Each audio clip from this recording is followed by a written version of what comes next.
Hello, crew members. This is Keith from Coin Crew. For those of you new to our channel, don't forget to subscribe and hit the bell so you don't miss out on future videos if this content is what you like. What we're going to talk about today is how to invest in silver.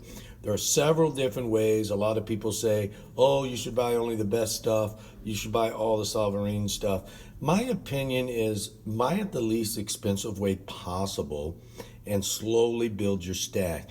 Now, different people make different amounts of money. Some people can afford a dime a week. Some people can afford $100 a week.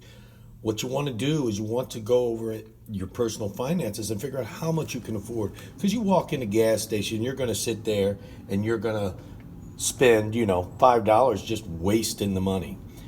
Well, why not take that $5 and buy silver? Because in a couple years, you're going to have saved up a few $100 and you're going to be like, wow, that was easy. I don't know how many times silver has pulled me out of tight situations. Okay, now what we got here is a bunch of silver we're going to go over with you and explain to you why and how it's the best way to do it.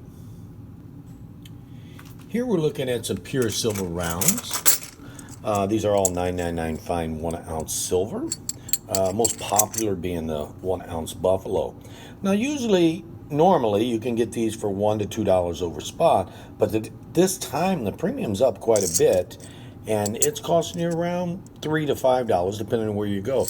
Now, different shops, different dealers have different amounts of premiums depending on what they had to pay for this stuff.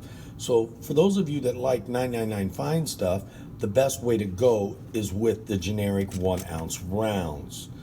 However, those of you that like sovereign stuff that's produced by governments. We have like a 2020 maple, which is a very nice coin. This is made by the sovereign government, the Canadian Royal Mint in Canada. This is another way to go. Now, these are a little bit less. You can probably get the Canadian maples with the premiums being where they are on the pure silver. Right now, you could probably grab the Canadian maple for maybe $1 more a piece. But again, that depends on a lot of factors. Where you're buying it, who you're buying it from, what they need to stay as a premium in order to stay afloat. And there's also, the most common is the Silver Eagle, the American Silver Eagle. Now, this started in 1986. Now, the front of the Eagle design was pulled from the Walker half dollar, which we have over here. It was pulled from the Walker halves, which ran from 1916 to 1947. This one commands right now, wholesale is about $8 to $9 on these. Used to be a little bit cheaper. I remember when wholesale was like $3. So that's a big difference. Again, this is the last year for this design on the reverse. They say they're going to change it, so we'll see what happens. Another good way to invest. And if you don't want to pay the premium for the brand new Silver Eagles, you can go with circulated Silver Eagles. There's quite a few of these here. What these are basically the same thing, the sovereign government, and they're still printed by the USA, 86 to current, last year for this reverse. These you can get a couple bucks cheaper than the uncirculated specimens.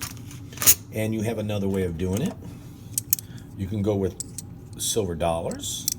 Always, when you're buying the silver dollars you want to buy them out of the bulk bowls at your shops or at shows.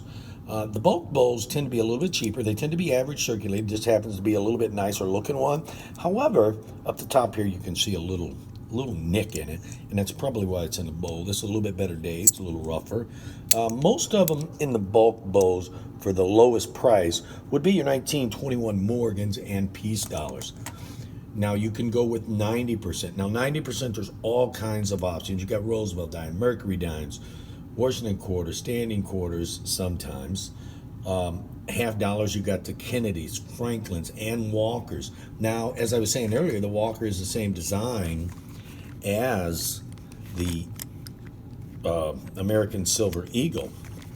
Now, this one, some shops will charge a little bit extra premium on these, and some shops won't. It just depends, again, where they need to be. Some shops, if they're selling them too fast, they're going to sit there and charge a little more, try to keep them on hand. Washington quarters and Roosevelt dimes tend to be the best as far as value for your money. They are the lowest premium.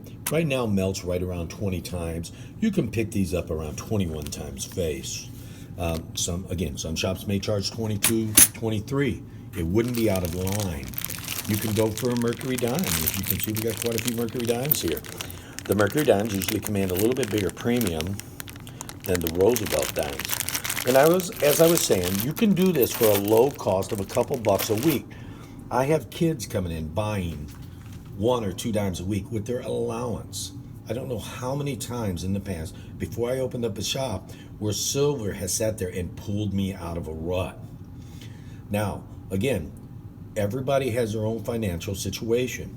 You do what you can afford. If you can't afford to spend the money, or basically burn the money, silver's not the way for you. But if somehow you can, I recommend top investment. I recommend the Washington quarters and the pure silver rounds. And again, I don't have any here, but also the Roosevelt dimes, quarters, and pure silver rounds. And the reason why that is closest to spot.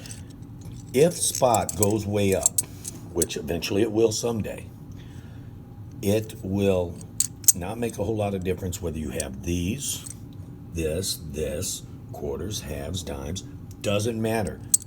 What you have to look at, silver is silver. The way to invest in silver is do it repetitively. Treat it like your 401k. You take and invest in your 401k week after week, a regimen. Do the same thing with silver. One time, I was buying dollars, and I was getting $5, $6 for a long time. I just couldn't believe the way silver went up to like $50 in 2011. At this time, I've already had a shop. And however, I have my personal collection. Well, I decided, hey, I think I'm going to sell my dollars. Well, my shop didn't need them because I had a lot of them already. So I went and sold them to another dealer. And guess what? I paid off my car, paid a huge chunk to my house. For a fraction of what I got, I had a huge return. Again, what silver does for you is it creates a store of value. I said this many times before.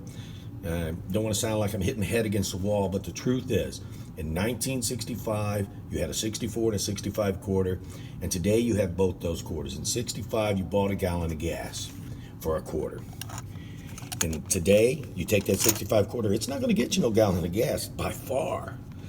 But if you take that 1964 quarter, you can get almost 2 gallons of gas. I mean, that is something to be seen. That's a store of value.